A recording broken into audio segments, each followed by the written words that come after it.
A reading from the book of Wisdom. The souls of the just are in the hand of God, and no torment shall touch them. They seemed in the view of the foolish to be dead, and their passing away was thought an affliction, and their going forth from us utter destruction. But they are in peace, and if before men indeed they be punished, yet is their hope full of immortality. Chastise a little, they shall be greatly blessed, because God tried them and found them worthy of himself. As gold in the furnace he proved them, and as sacrificial offerings he took them to himself. In the time of their visitation they shall shine, and shall dart about as sparks through stubble. They shall judge nations and rule over peoples, and the Lord shall be their king forever. Those who trust in him shall understand truth, and the faithful shall abide with him in love, because grace and mercy are with his holy ones, and his care is with his elect. The word of the Lord. Thanks be to God. Precious in the eyes of the Lord is the death of his faithful ones. Precious in the eyes of the Lord is the death of his faithful ones. I believed, even when I said, I am greatly afflicted. I said in my alarm, no man is dependable. Precious in the eyes of the Lord is the death of his faithful ones. How shall I make a return to the Lord for all the good he has done for me? The cup of salvation I shall take up, and I will call upon the name of the Lord. Precious in the eyes of the Lord is the death of his faithful ones. O Lord, I am your servant. You have loosed my bonds.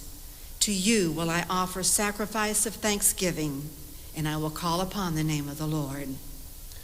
Precious in the eyes of the Lord is the death of his faithful ones.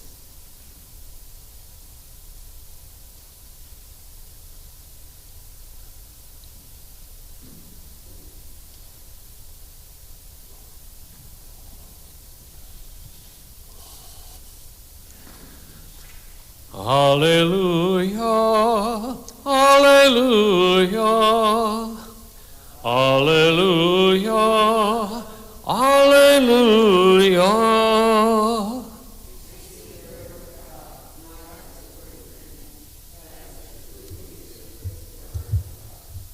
Hallelujah, hallelujah. The Lord be with you. A reading from the Holy Gospel according to St. John. Jesus said to his disciples, "This is my commandment, love one another as I love you. No one has greater love than this, to lay down one's life for one's friends. You are my friends if you do what I command you. I no longer call you slaves, because a slave does not know what his master is doing. I've called you friends, because I've told you everything I've heard from my Father.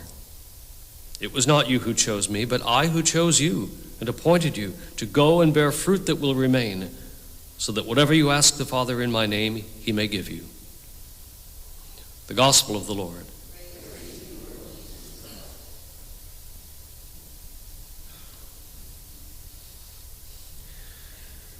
There was some debate at the canonization of Maximilian Kolbe as to whether or not he, strictly speaking, died, as they say, in odium fidei, in hatred of the faith, or was it just the Nazis hating the Polish at that point?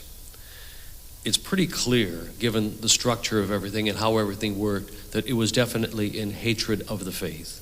And so he died sacrificing himself for somebody else, starved almost to death, and then finally finished off with an injection of carbonic acid. So it was a nasty way to go. But, you know, the song, Me and Bobby McGee, for those of you that are old enough to remember Janis Joplin, had a line in there that's important for us today. Freedom's just another word for nothing left to do. And it's true. When you come to the point of not having options anymore, you're totally free. You're totally free.